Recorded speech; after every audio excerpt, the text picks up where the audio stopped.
여러분, 살아가면서 이런 경험 한 번쯤은 있으셨을 겁니다. 나는 잘못한 게 없는데 누군가가 나를 싫어한다. 분명히 이유를 알 수 없는데 나를 미워하는 시선이 느껴지고 마음을 핥히는 말들이 들려올 때가 있습니다. 어떤 때는 가까운 친구였던 사람이 등을 돌리기도 하고 가족 안에서도 오해가 생겨 불편한 관계로 바뀌기도 합니다. 직장에서는 열심히 했는데도 질투와 시기를 받기도 하고 인터넷 세상에서는 이름조차 모르는 이가 날카로운 말로 상처를 주기도 합니다. 그럴 때 우리 마음은 본능적으로 이렇게 말합니다. 나도 저 사람을 미워해야겠다.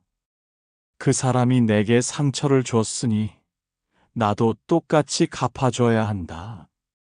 하지만 과연 그 미움이 우리를 편안하게 해주던가요?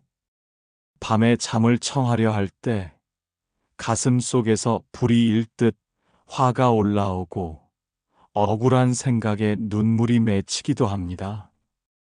시간이 지나도 미움은 사라지지 않고 오히려 더 커져서 내 마음 전체를 집어삼키는 듯 합니다.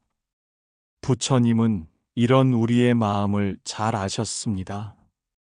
그리고 단호하게 말씀하셨습니다. 미움은 미움으로 멈추지 않는다. 오직 사랑과 자비로만 멈춘다. 미움이 미움을 부른다는 것은 불을 불로 끄려는 것과 같습니다. 불은 불을 만나면 더 크게 번져나갑니다.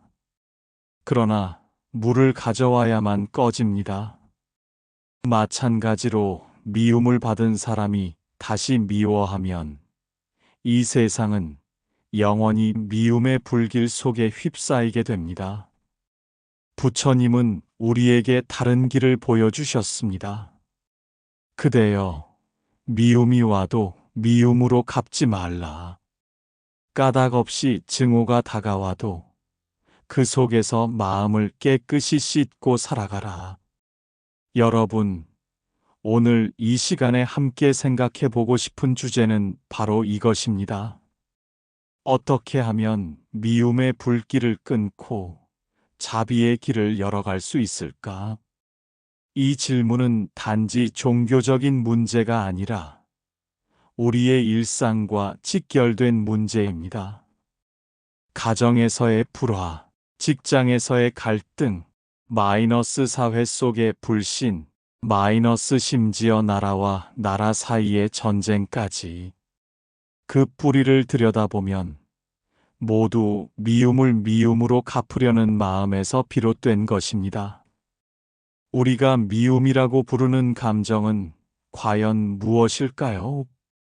그것은 단순히 싫어하는 마음을 넘어서 상대를 배척하고 심지어 사라지기를 바라는 강렬한 힘입니다. 불교에서는 이 미움을 진이라 부릅니다. 탐, 욕심, 진, 성냄, 치, 어리석음, 이 세 가지를 삼독이라 하지요. 삼독은 마치 세 가지 독약과 같아서 한 번 마음에 퍼지면 산 전체를 병들게 합니다. 그 가운데 진, 곧 미움은 가장 빠르고 강하게 번지는 독입니다. 미움이 일어날 때 우리의 몸과 마음은 어떻게 변할까요? 가슴이 답답해지고 얼굴이 붉어지고 심장은 빨리 뜁니다.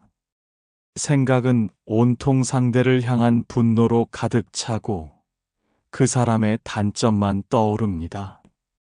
때로는 밤새 뒤척이며 억울했던 말을 곱씹고 더 날카롭게 되받아칠 말을 준비하기도 합니다.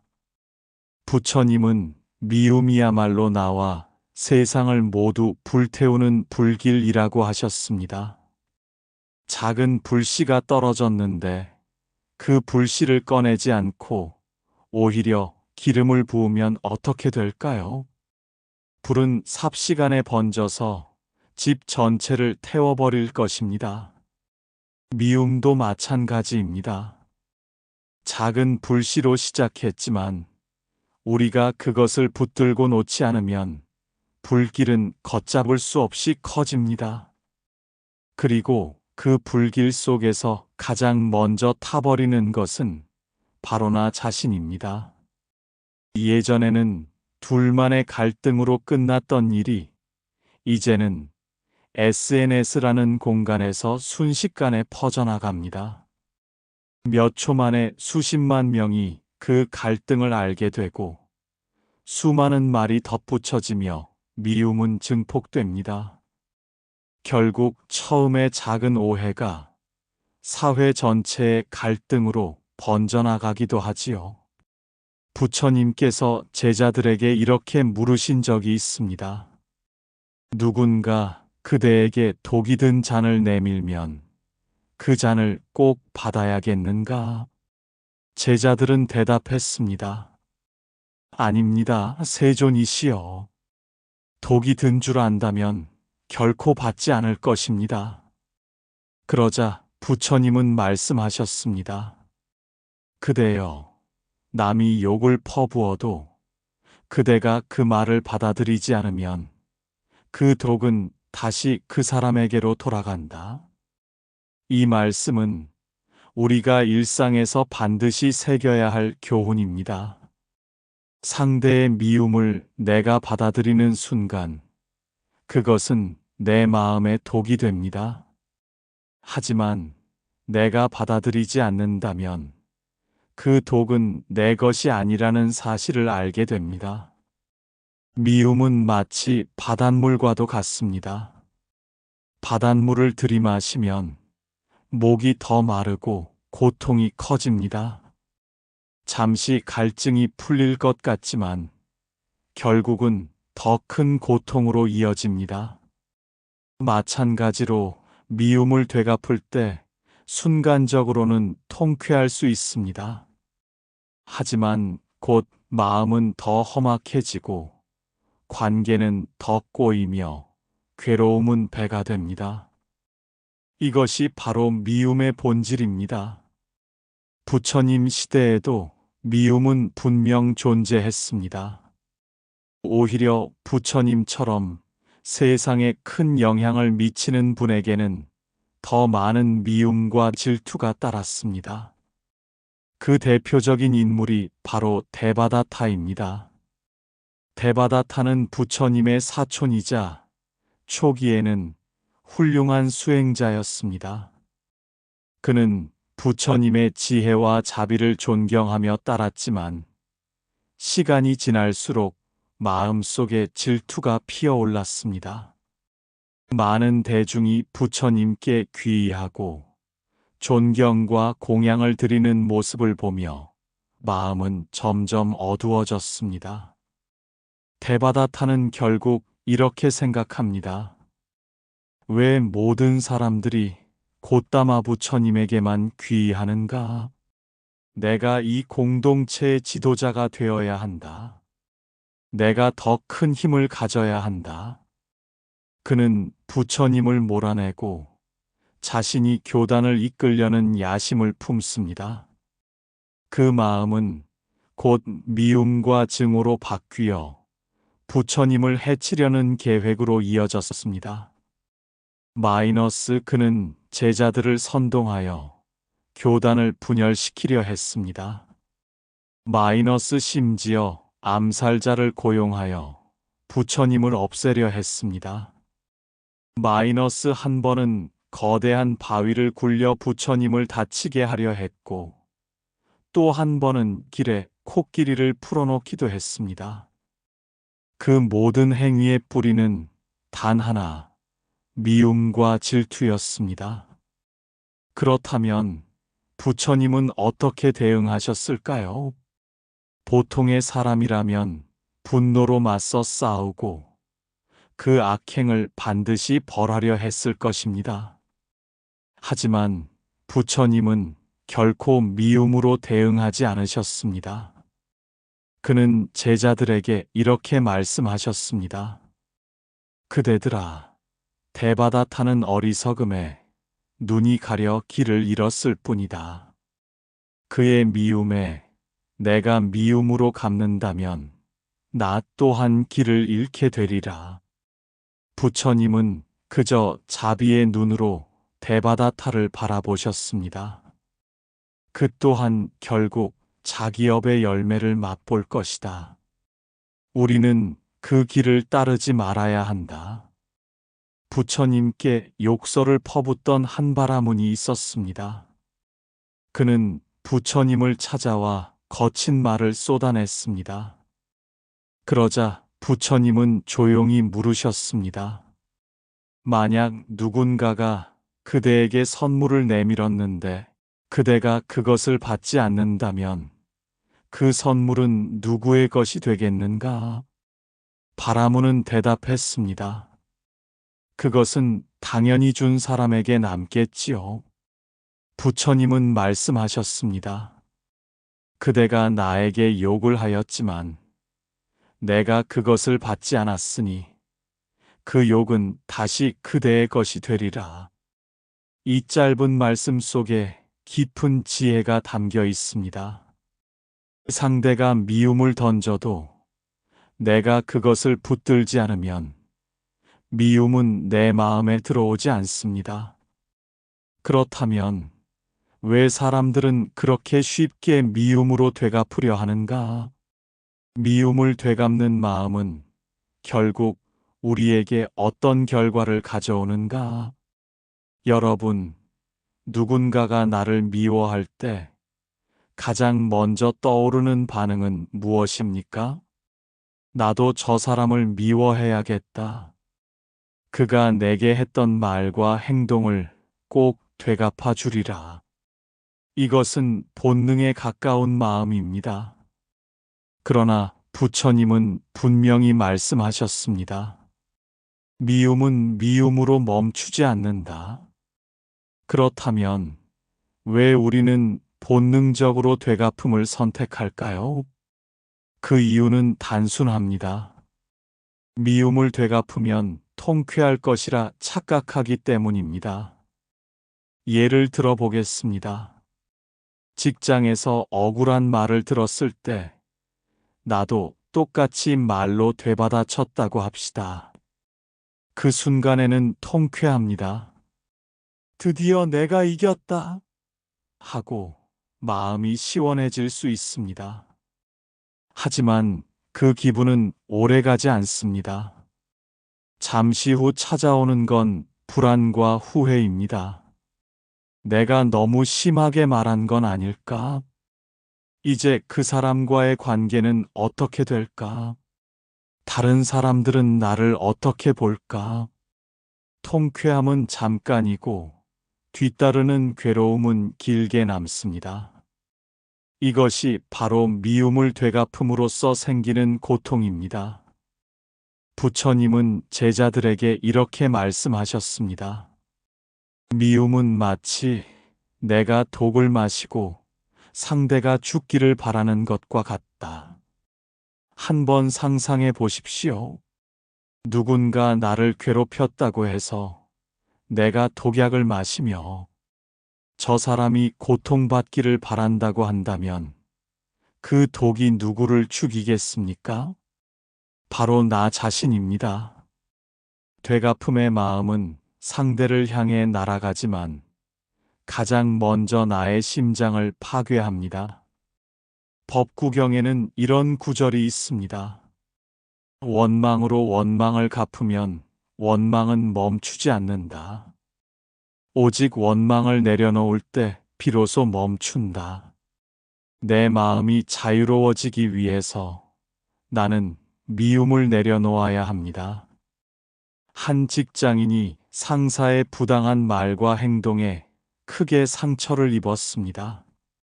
그는 마음속으로 늘 상사를 미워하며 언젠가 그에게 똑같이 갚아주리라 다짐했습니다. 하지만 시간이 지날수록 괴로운 것은 상사가 아니라 자기 자신이었습니다. 매일 아침 회사 가는 발걸음이 무거웠고 밤에는 억울한 생각에 잠을 이루지 못했습니다. 어느 날 그는 깨달았습니다. 내가 상사를 미워한다고 해서 그가 달라지는 것은 하나도 없다. 오히려 미움에 사로잡힌 나만 괴로울 뿐이다. 그 순간 그는 미움을 내려놓기로 결심했습니다. 그 후 마음이 한결 가벼워졌고 결국 다른 직장에서 새롭게 시작할 수 있었습니다. 되갚음을 포기했을 때 진짜 자유가 시작된 것입니다. 그렇다면 이제 남은 질문은 이것입니다. 그 불길을 어떻게 꺼낼 것인가? 내 마음에 이미 들어와 버린 미움을 어떻게 녹일 것인가? 부처님께서는 그 해답을 아주 명확하게 주셨습니다. 바로 자비, 메타와 카루나입니다. 불교에서 자비는 두 가지로 설명됩니다. 자, 메타 모든 존재가 행복하기를 바라는 마음. 비카루나 모든 존재가 괴로움에서 벗어나기를 바라는 마음. 즉, 자비는 단순히 착하게 구는 것이 아닙니다. 나와 타인의 행복과 고통을 있는 그대로 바라보고 그 모든 존재를 향해 따뜻한 마음을 일으키는 것입니다. 부처님은 미움을 당할 때마다 그 마음을 자비로 바꾸어 대응하셨습니다. 앞서 이야기한 데바다타가 바위를 굴려 부처님을 해치려 했을 때 부처님은 이렇게 말씀하셨습니다. 그가 어리석음에 눈이 가려 길을 잃었을 뿐이다. 우리는 그를 불쌍히 여겨야 한다. 이것이 바로 자비의 눈입니다. 상대를 단순히 악한 사람으로 규정하지 않고 어리석음에 갇힌 중생으로 보는 시각입니다. 그 눈으로 볼 때 미움은 연민으로 녹아내립니다. 어느 날 한 제자가 부처님께 물었습니다. 세존이시여, 저는 저를 욕한 사람을 자꾸만 미워하게 됩니다. 어떻게 해야 그 마음을 없앨 수 있습니까? 부처님은 미소 지으며 대답하셨습니다. 그대가 불을 끄려 할 때 불길을 바라보며 꺼져라, 꺼져라 한다고 꺼지겠는가? 물을 가져와야 꺼질 것이다. 미움도 그러하다. 미워하지 않으려 애쓰기보다 자비를 가져오너라. 자비가 곧 물이 되어 그 불길을 끌 것이다. 현대 사회는 경쟁이 치열하고 갈등이 끊이지 않습니다. 그래서 자비를 실천하기가 쉽지 않습니다. 그러나 그렇기 때문에 더 필요합니다. 예를 들어 직장에서 억울한 말을 들었을 때 그 자리에서 맞받아치지 않고 속으로 이렇게 기도해 보는 것입니다. 저 사람이 지금 그렇게 말하는 것은 그 마음이 불편하기 때문이겠지. 부디 그도 평안하기를. 처음에는 억지로 하는 것 같아도 점차 그 기도가 내 마음을 차분하게 해줍니다. 그리고 상대의 태도도 조금씩 달라집니다. 자비는 나의 마음을 치유할 뿐 아니라 상대의 마음도 녹이는 힘을 가지고 있습니다. 여기서 중요한 사실은 자비는 상대를 위한 것이 아니라 우선 나 자신을 위한 것이라는 점입니다. 내가 자비를 일으킬 때 내 마음이 먼저 평화로워집니다. 내가 상대를 용서하지 않아도 미워하지 않는 순간 나는 자유로워집니다. 부처님은 이렇게 말씀하셨습니다. 자비를 닦는 이는 스스로를 가장 먼저 이롭게 한다.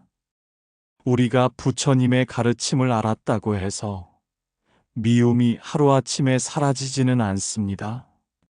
머리로는 미워하지 말아야지 하면서도 가슴은 여전히 뜨겁게 끓어오르기 마련이지요. 그렇기 때문에 부처님은 단지 가르침만 주신 것이 아니라 실천할 수 있는 구체적인 방법을 함께 알려주셨습니다. 오늘은 그 가운데 현대인들도 일상에서 적용할 수 있는 몇 가지 길을 함께 나누고자 합니다. 첫 번째는 알아차림입니다. 미움이 일어날 때 우리는 보통 상대에게 시선을 고정합니다. 저 사람이 잘못했어. 저 사람이 나를 괴롭혔어. 하지만 부처님은 먼저 내 마음을 바라보라고 하셨습니다. 아, 지금 내 마음에 미움이 일어나고 있구나. 가슴이 답답하고 얼굴이 뜨거워지는구나. 이렇게 내 마음의 상태를 있는 그대로 알아차리는 것만으로도 불길은 조금씩 잦아듭니다. 마치 불이 붙은 자리에 물을 부어주는 것과 같습니다. 두 번째는 호흡입니다. 분노가 치밀 때는 호흡이 거칠어지고 빠릅니다. 이때 의식적으로 호흡을 가다듬으면 마음도 함께 잔잔해집니다. 부처님은 제자들에게 이렇게 말씀하셨습니다. 들숨을 알며 날숨을 알라. 숨을 아는 자는 마음을 다스린다. 현대인들은 스트레스 상황에서 10초 호흡법을 쓰기도 합니다. 깊게 들이쉬며 나는 분노를 알고 있다. 마이너스 길게 내쉬며 나는 분노를 내려놓는다.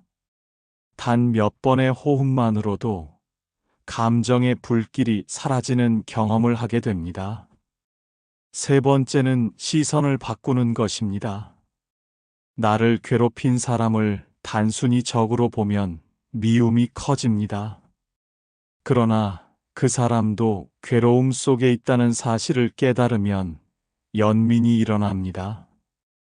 예를 들어 욕설을 퍼붓는 사람을 볼 때 저 사람의 마음이 얼마나 불안하고 힘들면 저런 말을 할까 하고 바라보는 것입니다.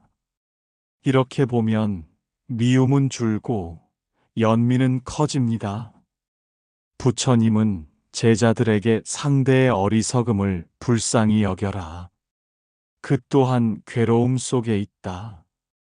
라고 가르치셨습니다.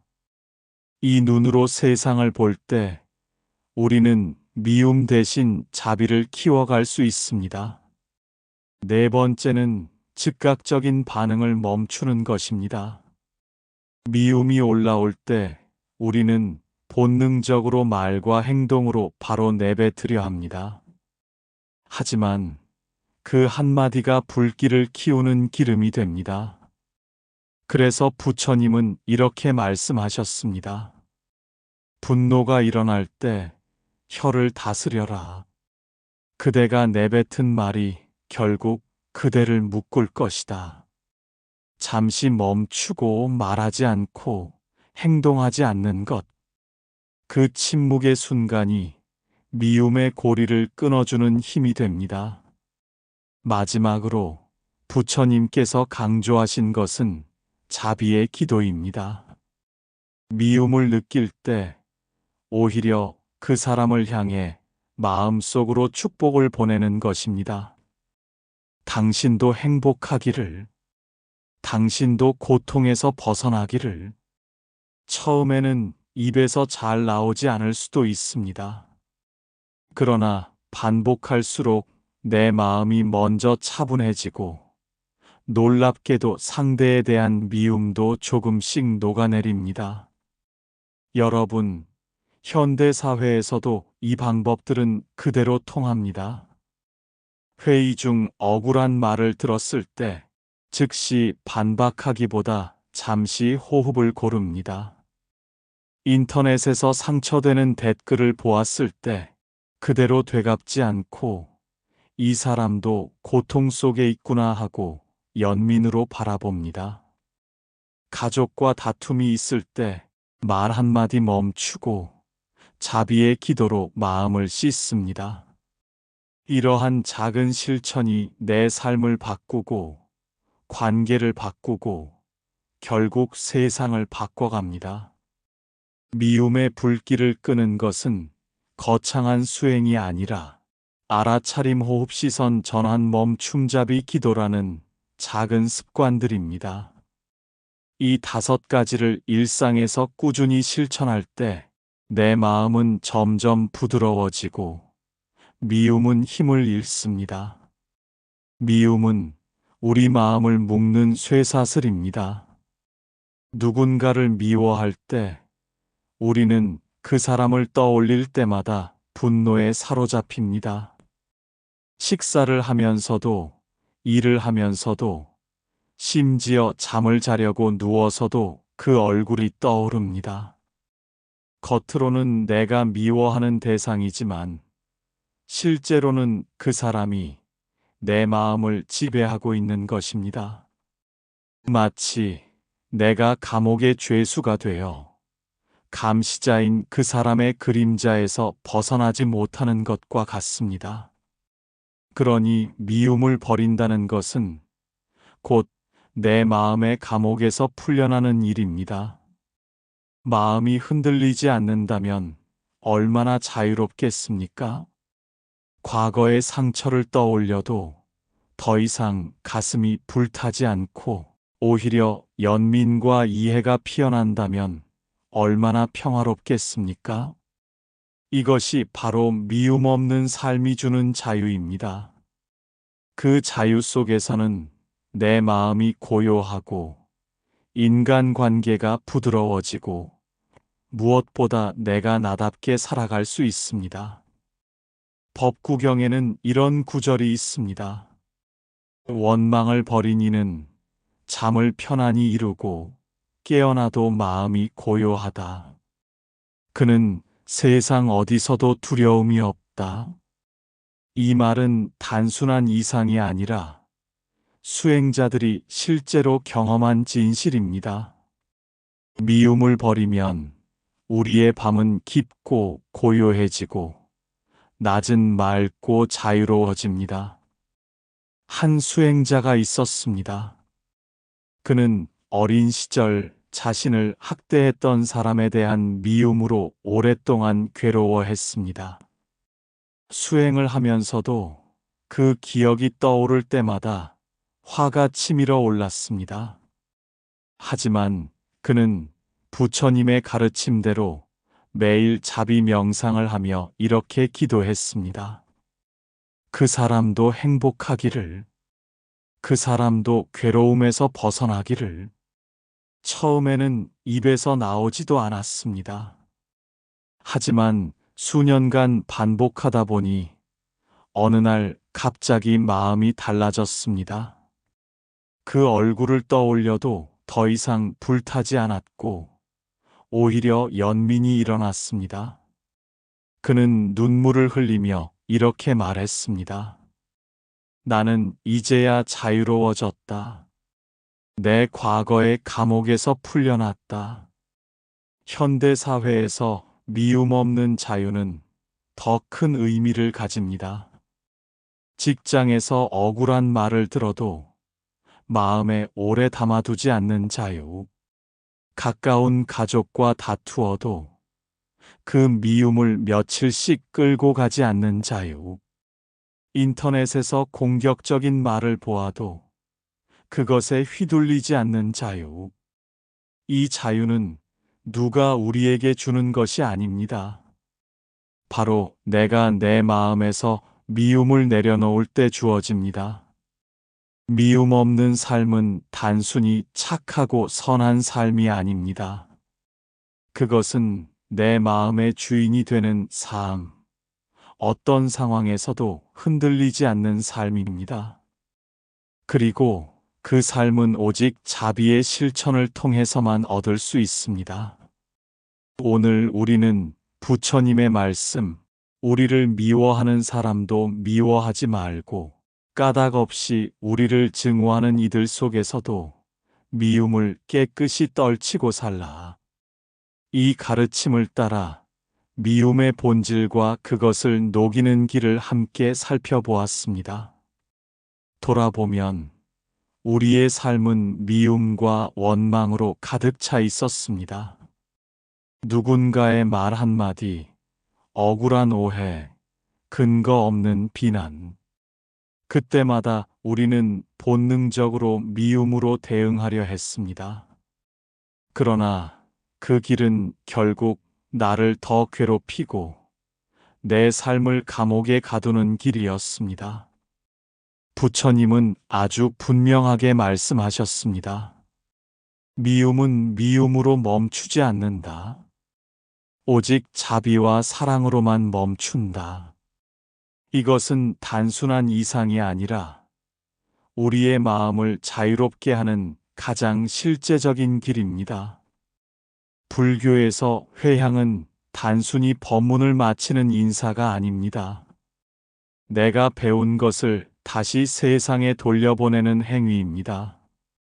오늘 우리가 배운 미움 없는 길, 자비의 길을 내 마음과 일상 속에서 실천하겠다는 서원이 바로 회향입니다.